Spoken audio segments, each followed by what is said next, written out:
It is me, Jenna. I am in Salt Lake City. Very happy to be here on Welcome. On another episode of diving deep into the topic of male circumcision, which I like to call male genital mutilation. As you've witnessed and seen some of my work, I have been slowly having conversations with different people. Last was with the Bloodstained Men, and I learned so much. And as I've been connecting with intactivists, let me just say this one thing about intactivism and intactivists.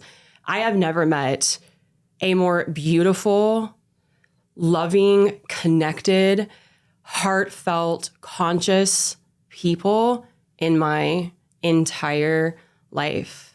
The amount of people that I have contacting me, thanking me for the work, telling me their stories, feeling vulnerable because of the space that has been created and talking about something that is so taboo and so ostracizing, really. I mean, I've experienced a lot of ostracization in my life personally, but to have the strength and the capacity to know something so deeply and to choose to do something about it, although, there are consequences. Like, there are things and limits within our cultural system that are set in place specifically to keep us from unlocking the truth and unlocking our potential as human beings. And with all of that being said, in order for me to get here, in order for me to grow, in order for this episode to even exist, I've needed to do my own work. I've needed to go deep into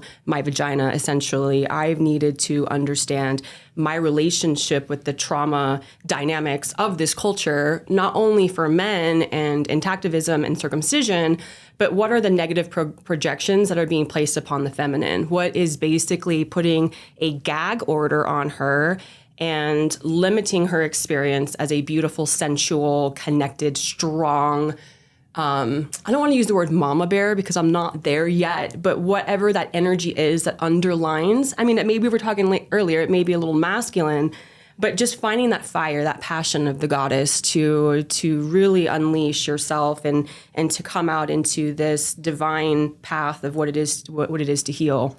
And in order for me to get to the place to talk about circumcision, I want everyone to know, I've had to do the work, and we all do.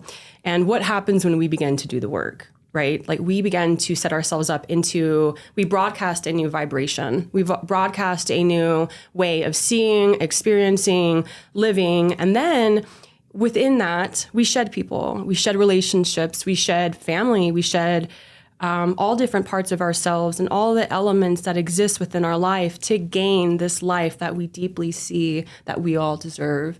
And I'm saying all this because I'm sitting here with two of the most incredible people I have ever met, and I will probably get emotional. But my experience getting here to this mission, on this mission of spreading awareness in circumcision, I don't know what I would do with the people that are in this room because they have helped me become the woman that I am today. And had I had not done the work, there is no way that I would even have met them because I wouldn't have been a vibratory frequency match to have them in my life, right? So with anyone listening, if you're circumcised or intact, just know that the healing process is really empowering and there are ways to come out of it. And when you do, you're going to notice how your life begins to shift and the people that drop the people that you find. So getting to it, when I was in Nashville in August of 2024, I was unleashing debuting my sexual wellness brand called Allure. And I was approached by Kamden LaHargoue. I was saying, I want to LaHargoue. I want to hug you. I want to,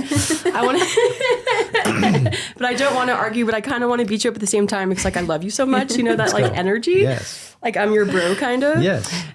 He approached me at my booth, and within moments of locking eyes, our conversation was just it was one of those where you're just you're in it and then you ask a question, you say something, and then you're in it, and then you ask a question and you say it, and then you realize you're really in it and you're super connected. And immediately he started talking about his wife, Veda, and said, you remind me of my wife. Here's her picture. Here's what she does. Here are my kids. I love them so much. And we had created more dialogue after having met at the convention that we were at. And here I am in Salt Lake City. All right. Welcome. We made it. So I just want to introduce you to just very quickly, and then Veda, I'm going to have you kind of take the reins. So Veda is a free birth educator, along with pulling and helping women and families remove themselves out of the system. So I'm going to give it just that baseline, and will you go ahead and kind of tell me a little bit more about what it is that you do? So my lane is definitely, I guess, really my main platform and what I stand for is like, what does it even mean to be free? And more, how do we bring in these free babies? Because I know there's babies coming in right now that are here to usher in a new era of freedom. What we've been taught freedom isn't what, how do I even explain? Really, we've been taught we live in the land of the free, the home of the brave. So what we think freedom isn't the truth of what freedom is. When I started really deep diving, are we free if we're born mentally holding the burdens of our ancestors? Are we free? All these different things. So really bringing these babies into the earth here so they can do what they need to do right from the get-go. Where us, and I feel like our generation is undoing, which is so beautiful. And I feel like that is our purpose. But now we're doing the undoing so that these babies can come in and do the damn thing. And we get to foster them. So really helping mothers and fathers bring in babies free, emotionally free, out of the system free, and then raising them out of the system that's mentally enslaved us.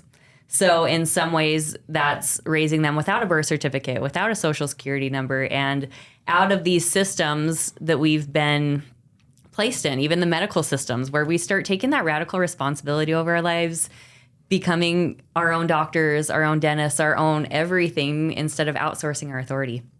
So yeah, that was kind of a long way of explaining. No, that was beautiful. Yeah, I'm just like drawn in and listening. When did you begin this work? It began when I got pregnant with my first baby. Okay, and that was how long ago? So it'd almost be 5 years ago, because my firstborn's going to be 4 in February. That's right. So he unlocked all the parts of me that I didn't know existed. I didn't know anything about birth, and I got pregnant with him, and he showed me the way. You should explain what you mean by show you the way, or like, what do you mean by that? So when I got pregnant with him, I didn't know anything. I knew nothing about birth. I only knew what you do is you go to the hospital and they basically confirm you're pregnant, and then they tell you what to do from there. So think about that for a minute. Think about that for a minute. You have no idea what you're doing. I'm going to guide you there. Yes. And I'm going to give you all of the wrong instruction. And completely disempower you at the same time, because you have no idea what you're doing, but we got you. And then we're going to throw in all these interventions and we're going to make it worse. Yes.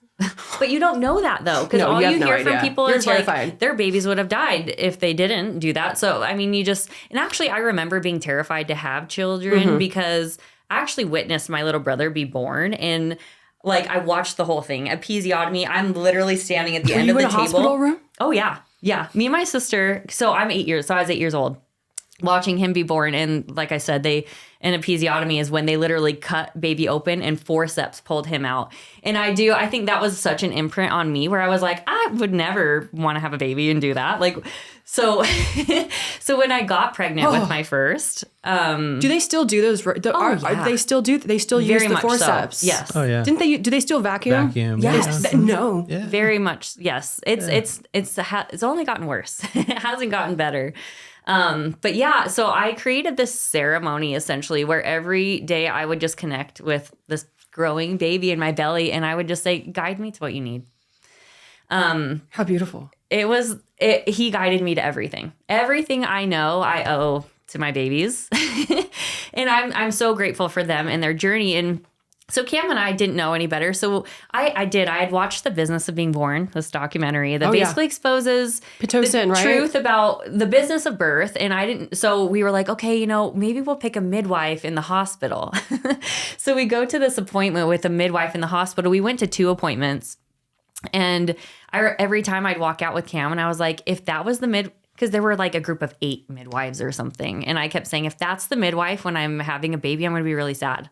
So when I'm not meeting these... Well, and the reason you were saying that is because they told us when we went in... Hi, by the way, I'm Cam. You'll get your time. I know, and I'll be quiet after this, but just to clarify that, when we would go in for the meetings, they would tell us, hey, yeah, you're having a follow-up meeting with one of these 8 people, but get to know them all, because if you go into labor, we don't know which one's on call. So essentially, we had to build a relationship with 8 random people we didn't know, because we didn't know what day one of those would be working. How detached. And at this point, too, to follow up on that, we looked at anything out of a hospital as like your Tarzan having a baby in a jungle. Like there was no middle ground to us. We were like, that is so bizarre. So just to kind of paint a picture for everyone, we were so Western medicine.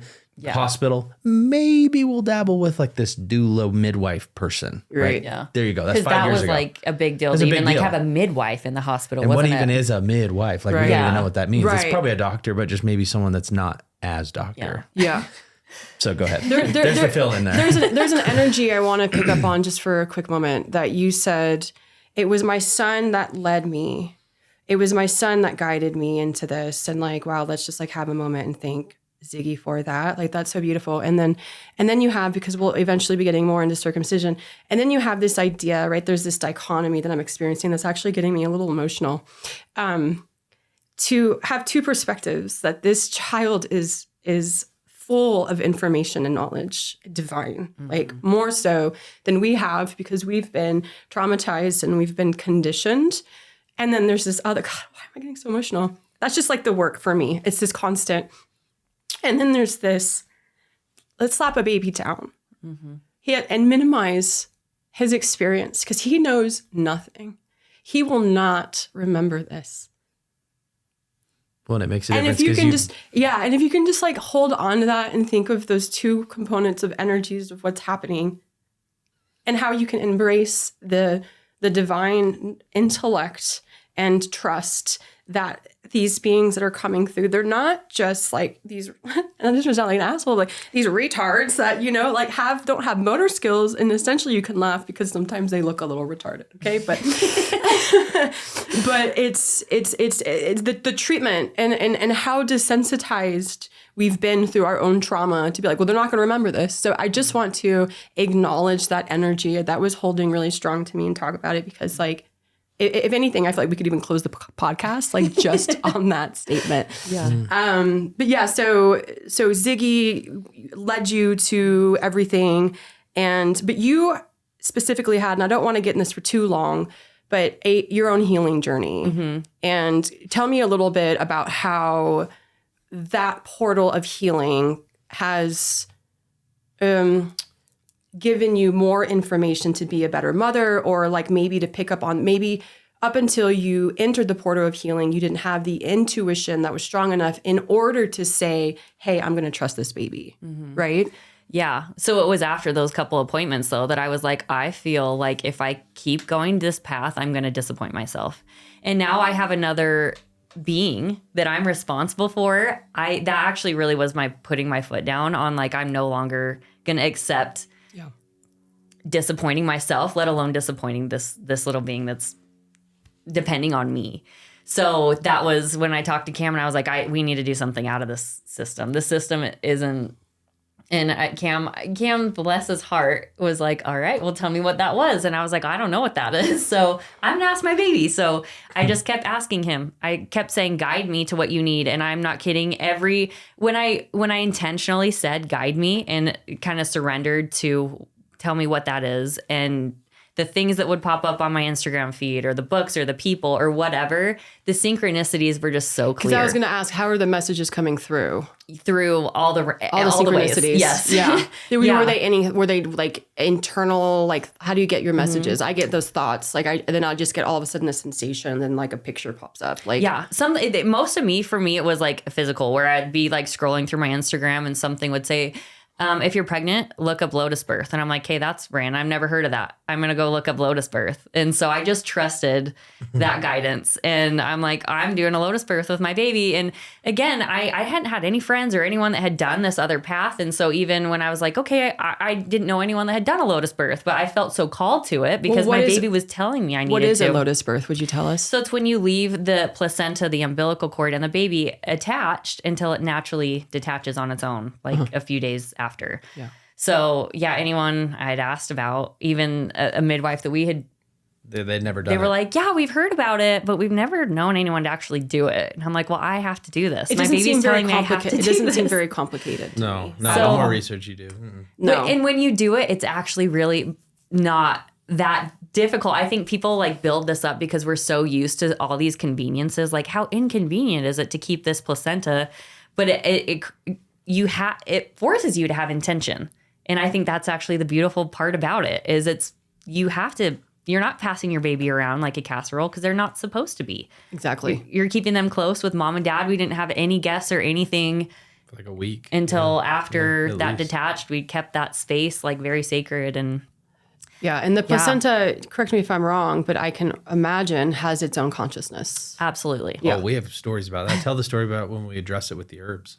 Oh, it's just everything. You touch it, and clearly there is a spirit with they are very Connected. Baby would move every time you touch it. So it's so interesting it when was people. cool. Yeah, you would dress it with the herbs. So it's like salts and like Right, rosemary and lavender, whatever. It's a right? whole And ceremony. We'd like be dressing it, and you'd be like shifting or moving the cord, and you would see them kind of like twitch a little, or not like uncomfortable, but Right. I'm not touching the baby. I'm touching it, and they clearly he could feel it, and it's like, Well, he's whoa. attached to it. In a sense, it's a part of his body still. It is. I mean, it Totally, is a part of his body So still. it was also yeah. being so respectful and reverent of that, and having conversations with him actually even before we would touch it, and make sure he knew, like, is it okay, and getting that confirmation too that we're okay, and creating that consent too, that he got to.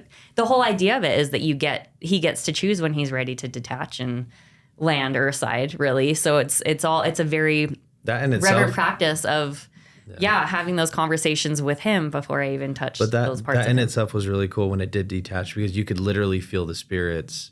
Like there were angels in our home, Totally. and then when it like fell off, you could feel it like kind of go back to normal life, almost like, okay, now we're parents with a baby. But it felt like a higher, like kind of when your pineal gland's open, and when you're like being guided to something. I don't know how to. And you're drinking a lot of water, and you feel like you're the just very vibration. on. You're just very on. Mm-hmm. That's how you feel for like 2-3 days, and all of a sudden it like detaches, and you're like, whoa, angels are gone now, but it still feels good. But like that was a really high Yeah, level. Well, I would you're say more it was like grounded. the portal was still open, right? Because the portal opens as you're about to greet baby. Baby's here, and the portal's still open. So it was still that opening of that portal in this unseen realm, I would say. And then when he was like, okay, no, I'm ready to detach, it was like suddenly like we all landed.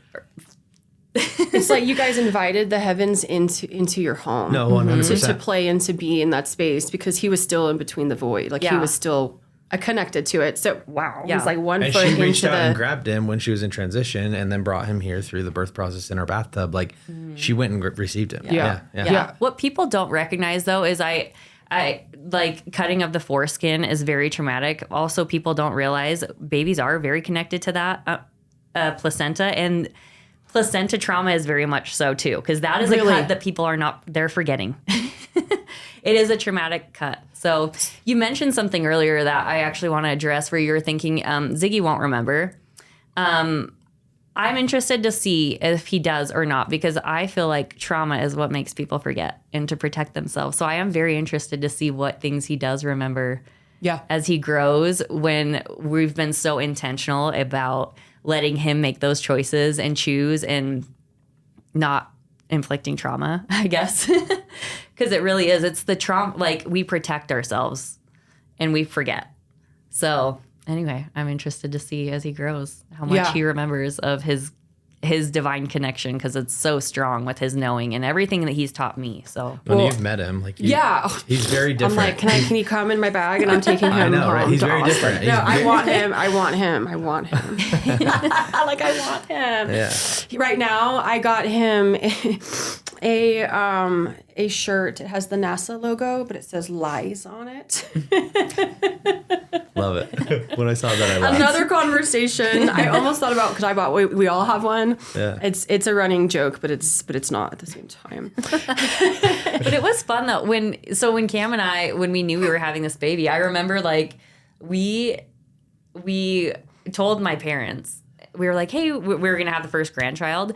And on both sides. My mom's husband, he was like, oh, okay, are you guys going to vaccinate this baby? And we had done the research on vaccinating. We were like, no. And then he was like, well, are you going to circumcise this baby? And Kam immediately was like, well, yeah. And then I was like, hold up, Kam. Let me talk.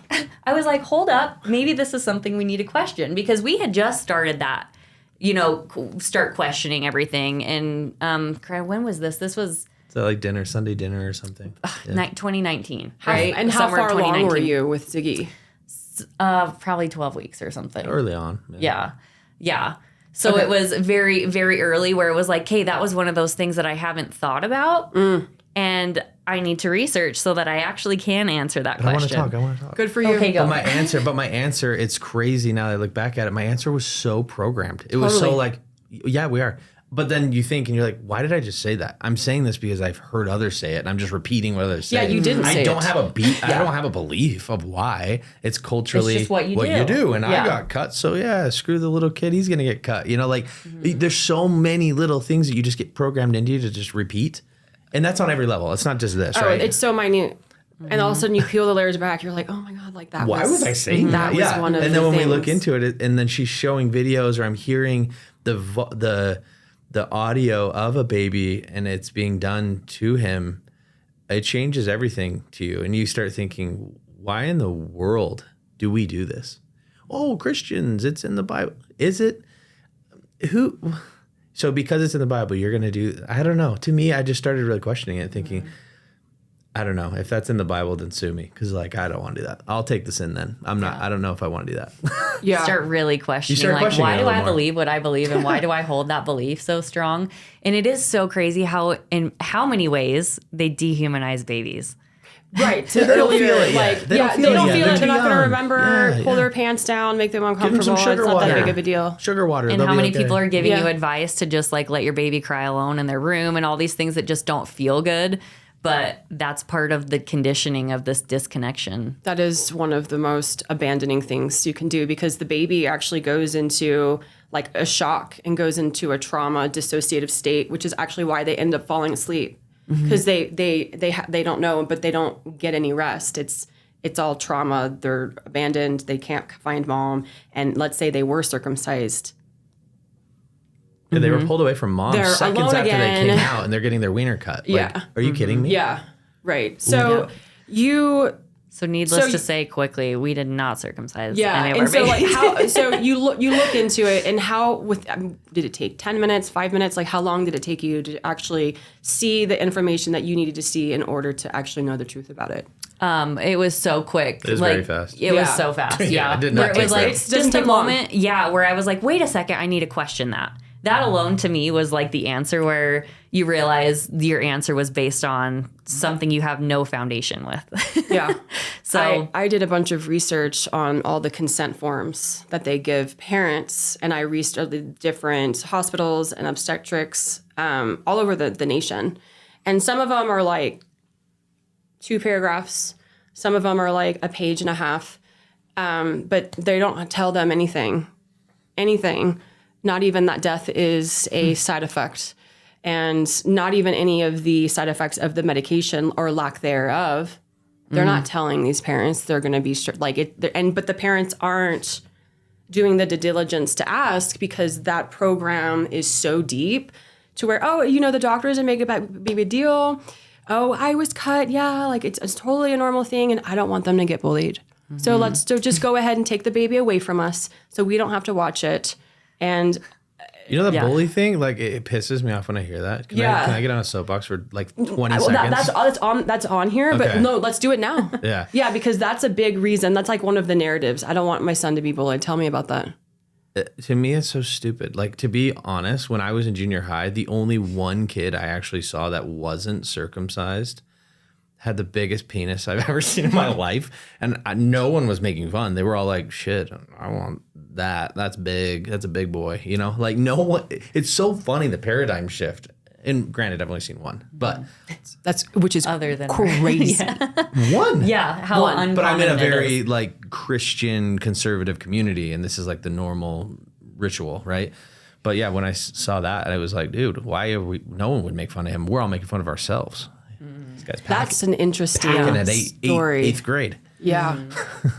Yeah. So I just think that whole thing's BS too. It's just a program again. They're going to be made fun of. Who makes fun of that? Really? I don't know. Maybe I'm different. I just didn't think to make fun of something like that. But I don't make fun of people. So it really is a thing, and I think it's really interesting because it's another area where everything is so black and white, right? It's I'm liberal, I'm Republican, I'm black, you're white, I'm gay, you're straight, I'm vaccinated, I'm unvaccinated. Like it's this pro and this con and this anti and then this. And then all of a sudden you have this within our genitalia, you have intact and circumcised. But they actually say like, oh, he's uncircumcised. What is that? That means it's unnatural. Mm-hmm. Yeah. Yeah, they flip it. They flipped it. Yes. So now you that's such you a do. Good point. Yeah, and that's why I always be I'm very sure and intentional about always staying intact, just so like people understand like that is natural. They're in the natural state. They're in the natural state. Yeah, that is such very, a good point. But it's so interesting how they natural. skew that, just like unvaccinated. No, you're just pure. Yeah. Where they go with right. Yeah, I love so that point. it just goes, it runs really deep, but I've become, like I said, I have a lot of men reach out to me and I'm starting to meet more intact men. So the first two sexual partners that I have were intact and they had big penises. Like they really did. And they were so easy to work with because the foreskin and how it retracts and like just even in foreplay, it was just so much easier and so much more fun. And it felt really good. But I have a really good friend, and he said that he would have to, in the locker room, pull his foreskin back and hide just so that people in the locker room wouldn't see that he had a foreskin covering the glands of his penis. Whoa. Wow. And later on in life decided to, or was about to go ahead and get circumcised just to alleviate kind of the stress. And there was another friend that he had who was intact, and that was kind of his buddy. But he would be around like groups, and the groups would be joking, and even the women would be talking about intact men and laughing at him. And so he would just have to be neutral and kind of like nodding there, because it's not like he was going to come out and say, well, I have my foreskin, which is such a shame, right? Which is like so bad and disgusting. But it goes so far as like girls are laughing and pointing fingers. Like I think this whole, your genitalia looks a certain way and it should look like this. It is extremely shameful. It is extremely hurtful. It is the foundation of who we are. It's the first part of us that grows. I didn't even know this. This is new information, that we play with ourselves in the womb. Like we're like masturbating and touching ourselves in the womb. So we're automatically very sexual. But to your point, and getting back on with the bullying, yeah, it's a thing. But my argument to that is, do you not think that you are a good enough parent? Do you not think that you have the parenting skills to parent and coach and mentor your child out of that? Mm-hmm. Right.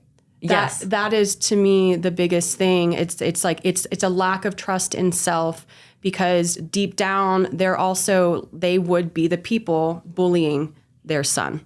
Yeah. Totally. Yeah. Totally. Same program. Yes. I remember being asked by all the girls that I work with, like, what, same question about the locker room, which first of all, I'm like, I don't want to send my kid to an environment where schools are just bully centers anyway. Like, first of all, I'm not sending my kid there, but notice, I'm going to point out to him, do you notice everyone else in that locker room has a purple circle around their penis? That's a scar. And help him understand, the difference that their parents chose to cut his penis instead, and come at it in a way where he like understands and would make the same. Like, would you want, because if you choose and you want us to cut your penis, we can do that too, but it's your choice. I didn't want to take that choice from you. Right. That to me is like such an easy way of explaining, and then he gets to choose, or in just, Well, it's similar to how we approach Santa Claus, right? We're like, hey, it's a cool thing. It's like a thing that everyone does around December. It's a fun story, right? We tell it's not real, but yeah, it's the same thing, right? Yeah, it's like, what lens do you want to come in at? And if as a parent, if that's your worry, you're coming in at it and as embarrassed and shameful too. And we're not embarrassed and shameful at all about our natural, beautiful bodies. So, No. Do you think it takes a specific conscious level? And I don't want this to come off wrong, but do you think it takes a specific type of person who is on their own healing journey to be able to pause and ask these questions? absolutely. Yeah. So maturity. So too. I think it's also a way to be grateful because, I was suffering with chronic asthma. And if it wasn't for that illness, disease, whatever you want to call it, I wouldn't have actually literally knocked down these doors of programs and of asking, because we were earlier when we were on the couch, we were talking about the entry point to any healing is asking questions. You have to ask yourself questions, and then that's when it starts to unflood or come out of you, unfold, right? So my question is, here's a moment that we can all just be grateful for these, because you've had such an extreme healing journey with doctors just kind of telling you you're fucked. Mm-hmm. And then working out of that. And, that can be a conversation for another time. However, when you have people coming in to do your programs, I'm assuming they have to have already been at the point of doing the work and they already are very aware of circumcision. To me, it takes a person that's just open, because you said ask the questions. Yes, that's very important. That's step one. Step two is being open to relearning, unlearning, and relearning. So there is this level of people knowing that, okay, so now that I'm really just discovering that everything I know is a lie, what is the truth? And so they are seeking then what is the truth? So that is a huge thing, because then there's going to be another level of people that may hear the same question, but then instead of spending time being open and discovering what is truth, they're spending their time defending the lie.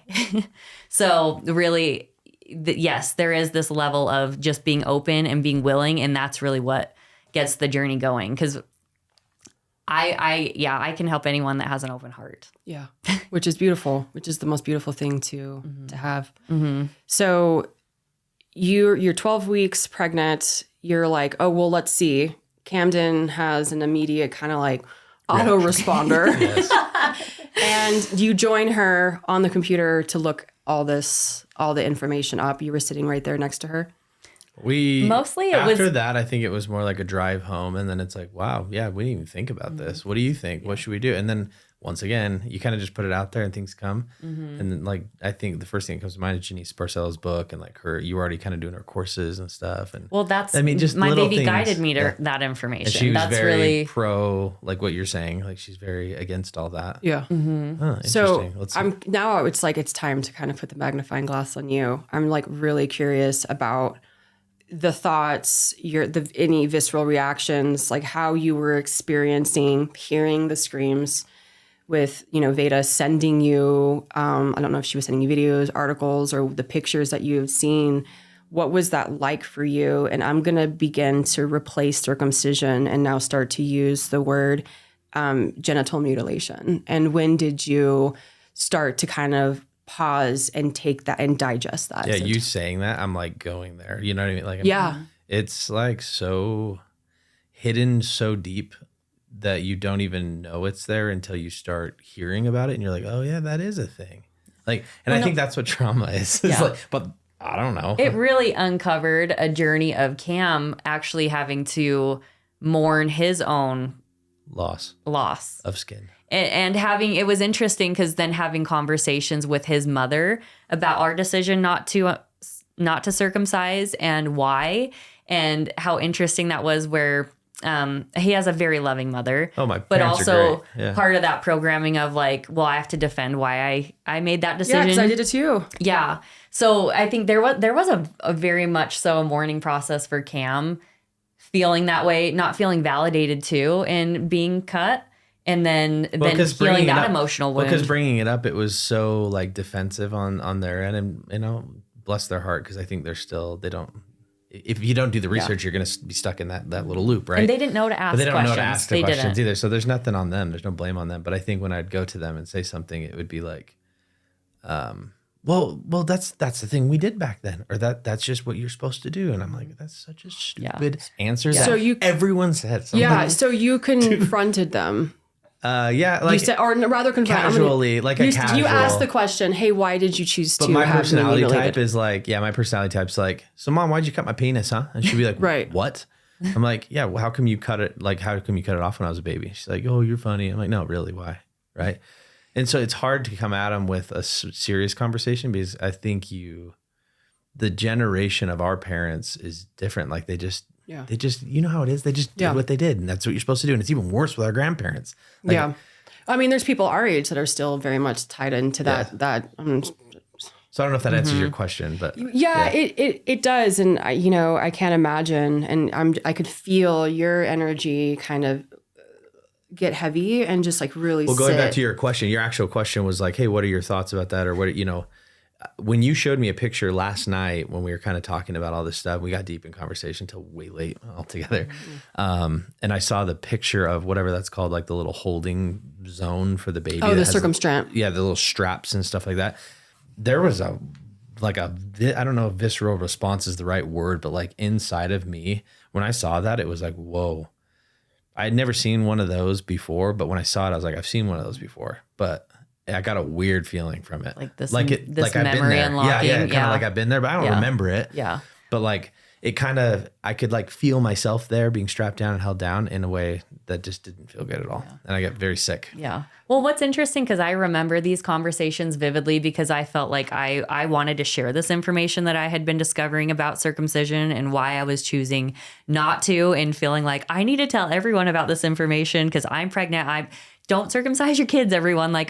So I remember talking, discovering, most of these babies aren't numbed. They're given sugar water or whatever, all these different things. And I remember telling Kam's mom that specifically, and her being like, oh no, I know he was numbed. Like I told them, I made sure, all these things that just this to fight. They had to fight. Yeah. But bless her heart. I think that blessing. Yes, definitely. If you know I hope my this mom, doesn't. that's just, yeah. She doesn't mean to be. But of course, because she loves Cam. You know what I mean? So it's coming all from this place love their kids when they do it. They're not doing it to be mean. No. Yeah. I want to make sure that's very known. No one does this to be mean. Yeah. But when you really can take that step back, I feel like, because there are going to be mothers or fathers listening to this that have maybe cut their kids, and knowing that no one ever thinks that it's not out of love, but how you can hold space for that and witness that, and that can also be healed too. You know what I mean? It just being opened for ways we have harmed our own children, and how we can mend that. We know what we know when we know it, and we all fuck up. And give ourselves grace. Yeah, and that's part of the healing journey, is that radical responsibility, and how much you can learn about yourself and what you can learn about life, and how to share those tools that you learn through that with others, which is, to me, that's what we're here for. We're here to go through the muck. We're here to be the heroines and the heroes of our life, and to offer those jewels and those gems of information to others if they're struggling, and to have a reciprocity of this love in this community that is just like thriving. Like you thrive, I thrive. It's like this thrive theory. Yeah. I just like. It's hard when you're a front runner though. Yeah. Like you were saying. And Kam, when you were growing up and you had your scar, was that normal? Like, Completely, did you, so when did you realize it wasn't like that wasn't part of like your natural Probably that 8th anatomy. grade story was like, but it didn't occur to me. Did you realize it was a scar? That's what that was? No, honestly, that was like this year. Yeah. No, it was when we were just like learning about circumcision. I feel like you had. I knew there was a scar, but honestly, I'm not kidding you. This year, I was like, oh, that's what that dark line is like a scar. I'm not kidding. I know there was a scar, but I don't. Still, like, until I get it pointed out, I'm not even like I'm 99% sure, which is embarrassing. But going to your question, 8th grade was probably when I first noticed that there's options in my mind. But to me, it was like, oh, that just means he's not Christian. Like, that's literally where my mind went. I'm like, oh, cool, he's just not Christian. So that's probably maybe Jew, like maybe not Jewish, maybe he's Muslim. I have no idea. But I'm like, he's just not Christian. So he's got a, whoops, sorry, I hit the mic. But so he's got to full intact penis. Well, tell me about this. Did you have a close relationship with this intact boy? No, I mean, we played sports, but it wasn't like we were best friends, you know. What did you know about him? That he... Like, maybe the better question would be, did you notice a difference in his behavior compared to like you and all of your... He got all the girls. He got all the girls. Absolutely. Super confident. But he wasn't like that jock confident. It was like the quiet confident guy that like was good at everything. And you know those kids? Oh yeah. You know what I'm talking about? Oh yeah. He picks up a skateboard. He's good. We're gonna play video games, and give him a month, and all of a sudden he's the best at it, and everyone knows, right? Just modest. But modest. There you go. Yeah.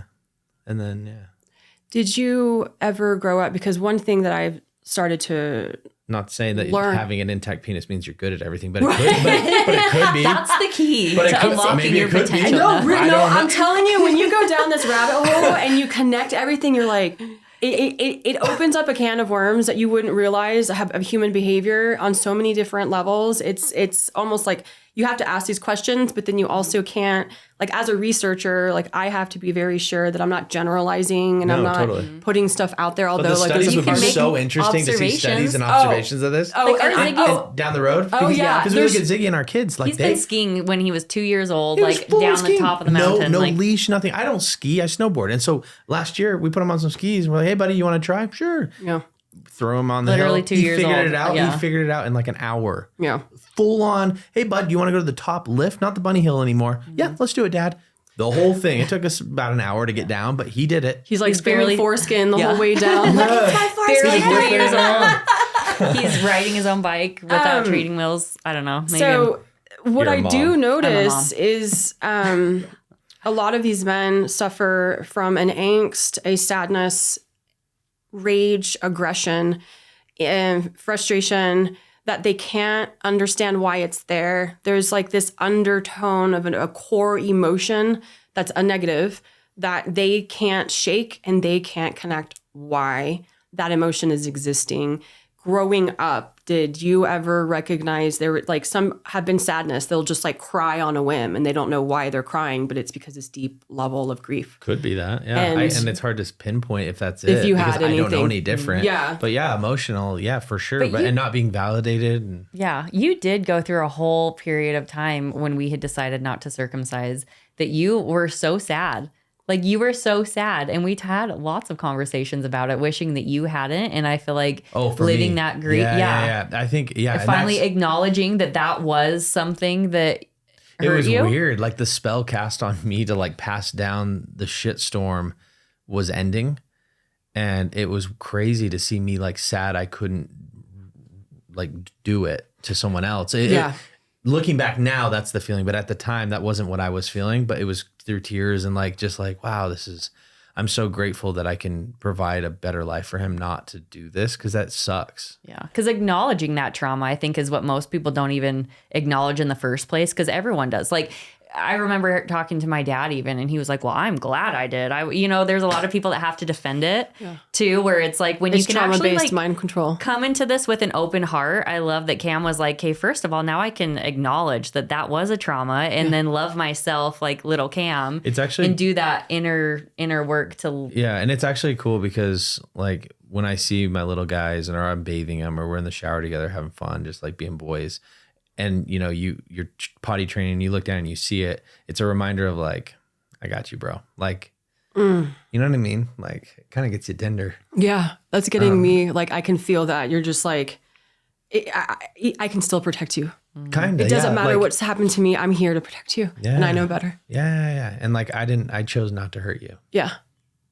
I grew out of the programming. I decided, and we're going to be better. And like that last night, I was like, I'm so proud of you too, because when we go on our hero's journey, there's a ripple effect, and it starts to, what's the word?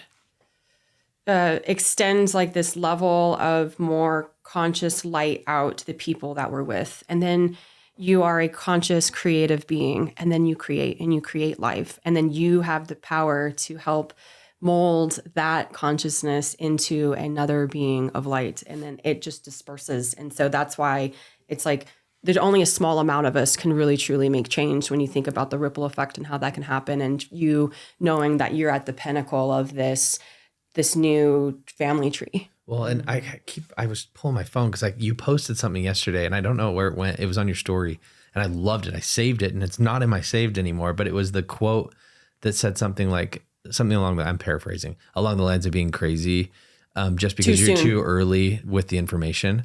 I love that. I was like, people will perceive, essentially I'm paraphrasing, but people will perceive you as crazy because you're presenting the information too soon. Yeah.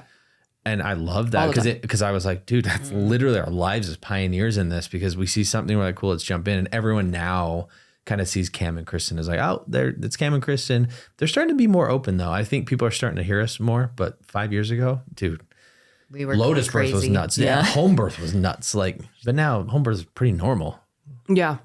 Yeah, it is. It's becoming, people are starting to choose otherwise because the medical industrial complex, it's like, collapsing. I mean, thank God for COVID, right? Like everyone's like, oh, it was so terrible. Well, let's call it, schmovid. Yeah. But thank God for it. Like really, like they thought they were like, oh yeah, we got, win for the dark side. But it's like, actually, no, a big zero because a lot of people had their eyes opened. It woke up everybody just on an immense grant ripple. True 2020 vision. Effect. Yeah. Yeah. So you picked up on the scar when you were about 8, and any core emotions that you had like growing up in connection to like just your way of being. Did you ever really pick? Because I know someone and he was like, I've always been aggressive and enraged, or I've seen circumcised men in the locker room. They're just angry. They're punching. Yeah. I was very, very much so that kind of kid. Yeah. Sports. I played baseball. I'd strike out. I'd throw my stuff, or I would, it was very... But it's so hard to say if that's, and maybe it is. This is why it's interesting to see if you do more studies on it, because yeah. But you're a kid, so it's like, oh, Brandon, he's just a kid. He's just hormonal. He's maybe it is. Yeah. Because if that's what you're finding across the board, yeah, I had that for sure. Yeah, and again, it's hard for me to kind of say what I've observed because I'm not like stating any like fact or information, but I could preface it that way. The intact men that I know were very calm and civil, and there wasn't much aggression. You don't see them doing the bullying. And so while I was going through some of the question asking earlier this morning, I even thought, would bullying, and again, this is just a question, you have to ask these questions, right? Would bullying even exist if circumcision or would it be wasn't alive? Yeah. Mm-hmm. Yeah. And it's crazy. I love that you point that out and brings my mind somewhere thinking like this lack of safety for this child too. Exactly. And where children that feel safe because their moms and their dads are protecting them. But in that imprint, obviously, right, where they're getting cut, this so traumatic moment, and they're like, where is my mom? That's supposed to be abandoned. Protecting me. Mm-hmm. So there is this whole lack of like, I'm on my own. And I love the question you just posed. Would there be bullying if we had these safe men? Because the intact men are not they're not the bulliers. Yeah. They're really not. Yeah. And that's from my experience and what I know. And of course you're going to need more data and more information on that. But like this goes so deep that all of a sudden you start unraveling these questions and you're just like, they're interesting. You got to follow them. They're really, really interesting. And yeah, I was like, I don't know how to do that, but I just think having more conversations like this is going to slowly start to answer some of the questions in the best way and the best way that we can. I had another question over here. Let me just like do this for you, Kam, or unless like that was pretty much all of it. I think to answer the question you were saying on the rage side, I simultaneously had the complete opposite too, emotional, like not on the rage, but more like very afraid, very scared, very sad, but you have to suppress it, but I don't know. Like I said, it's so hard to say, is that the way I was raised or is that nature versus nurture? Yes, nature versus nurture. But I feel like, yes, it does come back to that in some way, a little bit. All the way? No. But you can't put any behavior 100% on some occurrence either, right? Nature versus nurture. I believe it's very balanced, but. Yeah, for sure. One thing that I haven't gotten into quite yet that I want to do a video on is forced retraction. And as you guys being parents, so anyone that doesn't know, I had actually had someone tell me a story. Again, the stories that I'm hearing. You'll have to explain that too, because I don't know if everyone will know. Forced retraction. Yeah. So forced retract. So essentially, the baby is born and the foreskin is adhered to the glands to the head of the penis. It is like your fingernail. It's your fingernail. Yeah. On your feet. So it's adhered, and over time, it can start at 2. It could start all the way up to 6. It's a long process where the foreskin will begin to retract down the shaft and then expose the glands. And this is a period, like, let's just say it can take about a decade. It just depends on the individual, right? Lots of what doctors and pediatricians and nurses are doing, and they're educating parents to forcibly retract the foreskin without any education. So not only is circumcision a $6 billion industry, to add more to the cost or more to the money, the profit, is the surgery of the interventions that they have to do for forced retraction. Can you imagine? Yeah. No. We actually have background on this too, because like when we chose not to and keep them intact, right? Mm-hmm. We were educated enough to be like, oh, okay, we know, let it naturally happen. Let it figure itself out. But then what's interesting is the Matrix wants to say, when you tell people that, they're like, oh, but all sorts of infections. So you're going to have to be very, very careful making sure that you pull your babies back and you clean it. And it's like, none of that is true. None of that is true. Not. It's like, why pull the wrapper off? I don't know. Anyway, I don't know. It's so sad when you start really uncovering how people feel like we were made imperfectly. But actually the process is so perfect. What I was getting at is like watching the kids as they get older, they naturally get curious about what that thing is. I mean, if you have boys, they're hilarious, and they like. I can only imagine. Yeah. What's this thing? You know what I mean? Like, and they're ripping, and they're walking around. Dad, look, mine's bigger than yours. Like, whatever, right? I don't teach them this stuff. The kids just do it, and I think naturally, by their curiosity, they start peeling back the wrapper on their own time. Well, absolutely. And that's where they realize their limits based upon sensation. Yes. And like what's Absolutely. Available in the body is having a conversation with them. Yes. And that's what I'm getting at. Yeah. And so I think just watching and observing from a dad, I see that happen, and I just kind of let it happen. Or I'll be like, so what's going on? What are you doing? Oh, you know what I mean? Like just having that conversation. Do you ever feel like while they're doing that, do you ever think like, damn, I wish I had that experience? Yeah, for sure. Yeah. I'm so jealous of it. Yeah, for sure. So what the system or some doctors do is, there is a boy, he reached out to me. He wasn't a boy, he's a man now. And he said he had a fever. He was sick at school and he was still adhered, right? His foreskin hadn't started to retract. And he went to the nurse's office at school, and, he had a fever. They didn't know why, and blah, blah. And I don't know why she ended up looking at his genitals. And she noticed that the foreskin, because I don't remember the name of it. Again, I'm going to do a video and I'll have all the information on it. But there's a particular, it's like phorosis or something. I'm just going to throw that word out there, even though I don't know what it is. And it's where the foreskin can get tight, and then they have this whole thing. Oh, it gets too tight, circumcised, but there's ways to move around it. Yeah, something you want to say? I don't know. Yeah, but where basically it's this, you force it back, it creates a scar because it wasn't supposed to. So it does get tight, and now you need intervention. Yeah, cause the problem, exactly, and then be like, why? It's because you weren't cut in the first place. Exactly. See, that's why we need to be circumcised. Like, oh my God. So he goes in, and what happens is, I don't remember how old he was. She looks at his genitals, and then she holds him, right? Because she's looking and she has to hold him. And I don't know, maybe she was giving him a physical, which it's a whole nother conversation. Yeah, I'm like, this is. Like, when was this? I think he was like 6. But how old is he now? Like, I'm trying He's to an older man. What year? Like, was this in the 80s? I don't know his age. I don't know his age. A lot of men come to me anonymously. Oh, okay. Yeah. But like, that's so crazy. Yeah. So he said what happened was, he was with a woman. It was the first time he had ever had an erection. And where he was, and he said a smile came upon his face, and he was having this beautiful experience, feeling his erotic energy and feeling the stimulation of his penis. And she noticed, and she looked at him, looked down on him, grabbed, she was holding on to his shaft, and it was growing, and she yanked it back and pushed him away from her. And then he was in excruciating pain. And he was like, I'll never forget that moment because it was the first moment that I was feeling excited about my sexuality and embracing it in such a way. And I didn't know any different. And then he started bleeding. And then the nurse called the parents and got upset, almost like she's a victim now, right?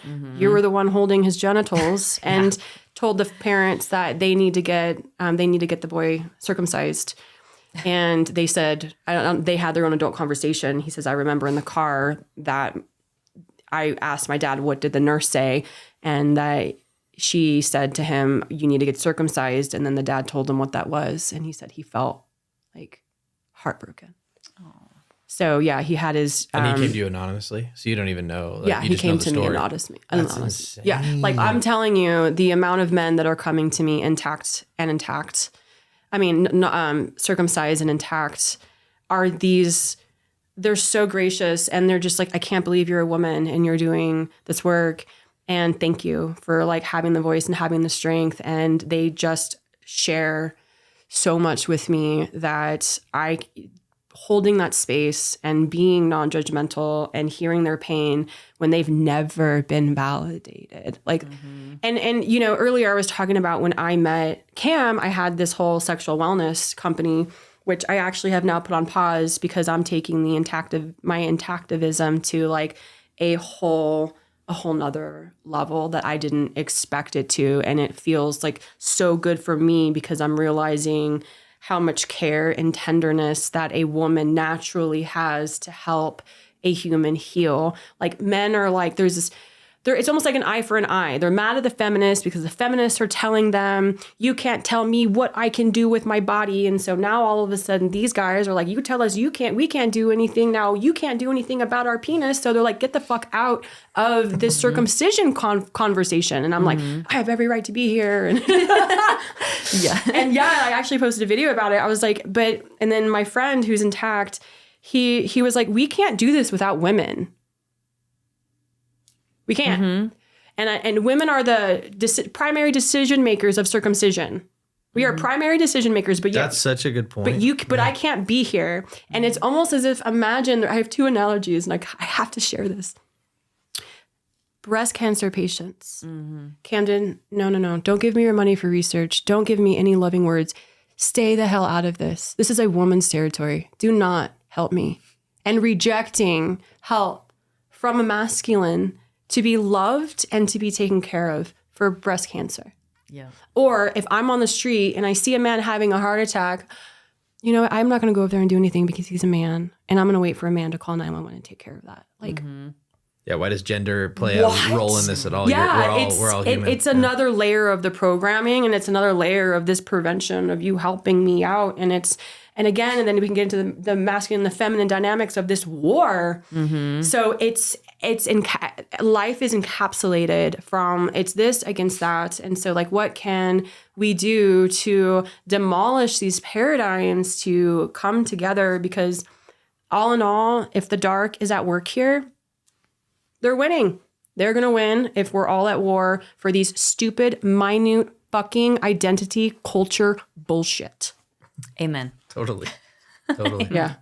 Yeah.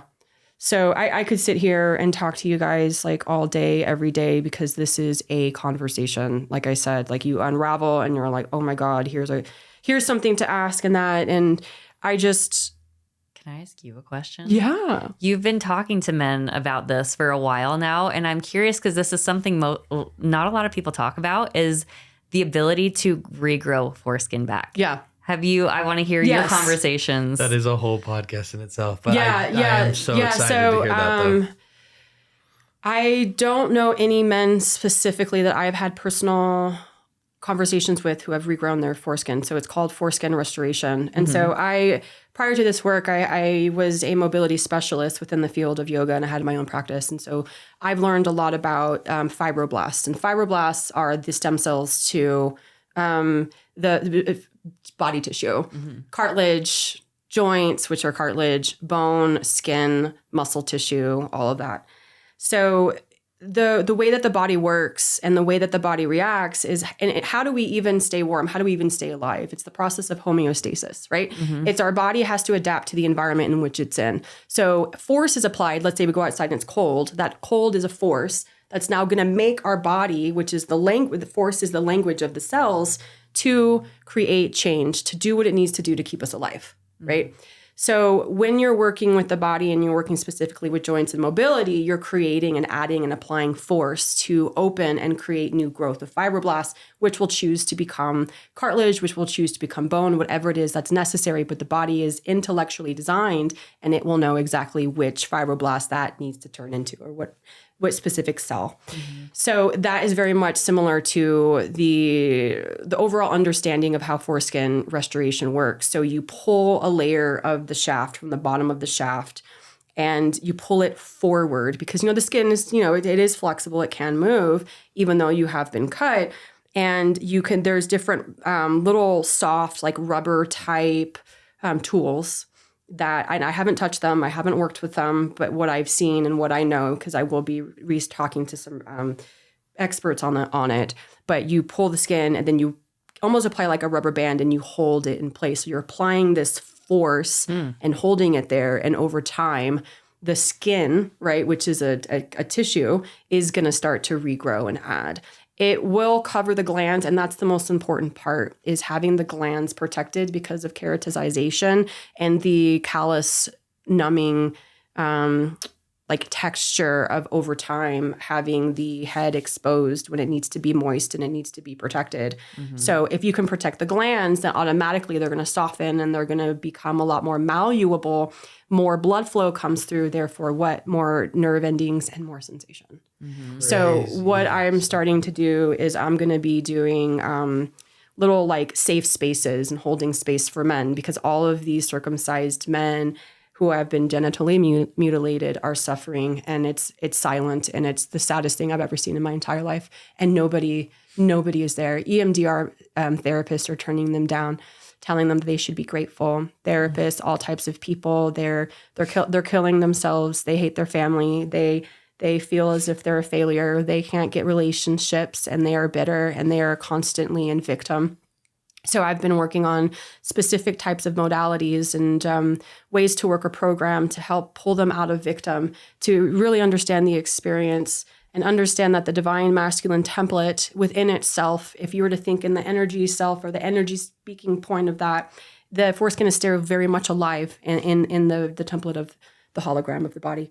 So, and although in this 3D density it has been removed, how can we add empowerment that it's still a part of who you are? It's still a part. It can be accessed, and the energy of it can still be a way that you can apply that to be more sexually empowered in your life. But also, I'm entering into a sexological bodywork / somatic sex education program, to where I'm going to be able to learn how to do scar tissue remediation, to learn to teach how they can work with the scar and get because it was at the tissue, the fascia was adhered. Yep. And so due to that, the wounding, again, nerve endings will slow down and there's a lot of pain, either hypersensitivity or numbness. So there are ways to get moisture and to get the coronal ridge, which is the underlining of the, I guess you call like the mushroom cap, but the head of the penis. And that is usually what is the where it starts to lose the sensation the quickest and the furthest, because you can notice. But yeah, so it's become this like whole thing where I'm just there's a fire that has been lit, there's the liar, under my ass to help and to offer these spaces that there needs to be change. I was speaking to Eric Klopper, and he is an attorney in litigation, and we'll end on this. And he is specifically for male genital mutilation, because, female genital mutilation is been like, you talk about that and man, you've got some feminists and people, they're coming in and it's gone. Like you barely even bring up the conversation, although they've tried to bring it back, right? Because in 1996, there was an act, but then the American Pediatrician Association came in and tried to make loopholes in it so that they could actually have reason to circumcise females. Wow. But none of this exists for males. And there's this it's totally fucked up. And he is going to be doing some serious cases and litigation. And he thinks within the next 2 to 5 years, they will be able to do away with male genital mutilation like they have with female. And so I will be talking to him soon, which I think that would be incredible. However, okay, so let's say 5 years from now, we're helping all these babies. Great. But what about the people now? What about all the millions of men? And I'm not trying to push this like, Kamden, you have trauma. Like, you know what I mean? Like, I want to, because I want you to heal and I want everyone to like understand, but I can't, like you're very much in the divine timing, and this needs to be something that they choose and have their own bodily autonomy, and they recognize that this is something that they need to shift and to change. So yeah, it's become like this whole thing, and really understanding the anatomy of it, and to use our hands are healing. So in what way can I really be more of service to men, and when they don't really have anyone fighting for them?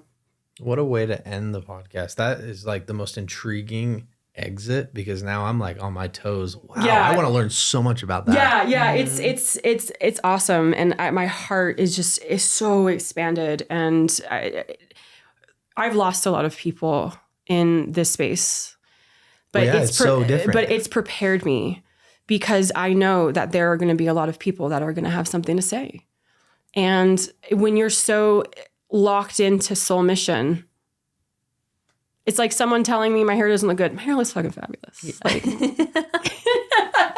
you know what I mean? Like, you walk out the door, you feel fucking good, and someone says, "Get out of here!" Yeah. Like, I'm not in conviction. I'm not certain about my vision and who I am and who I want to be and how I'm going to make and create change, even if it's just with a handful of people. I know I'm making a big difference. Again, the ripple.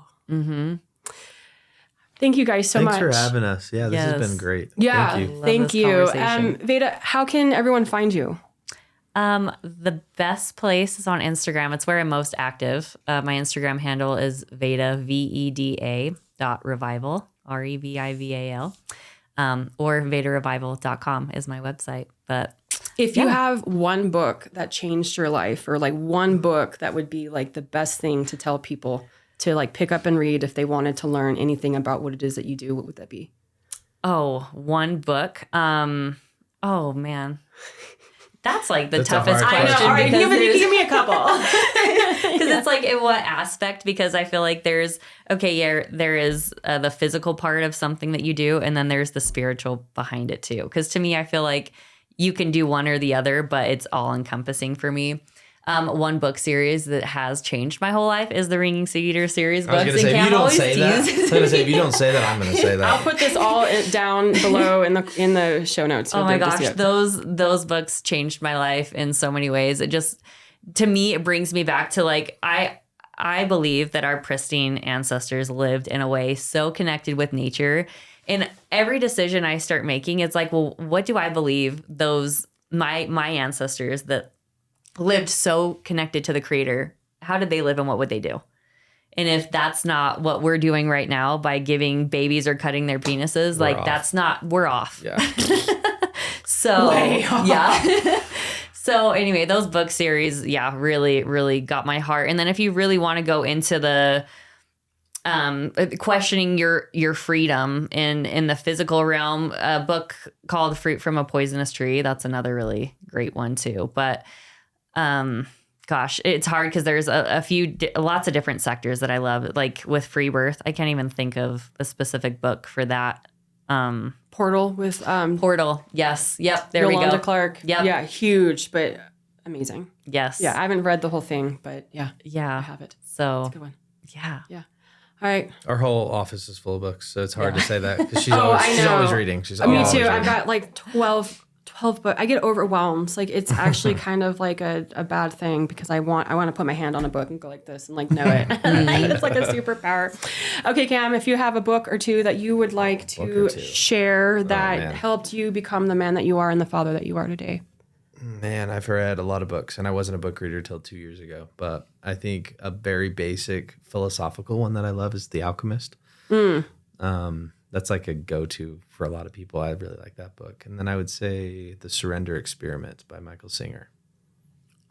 I don't know if you've heard of that one. But No. it's Does it amazing. go along like David Hawkins' work, like letting go and? Yeah.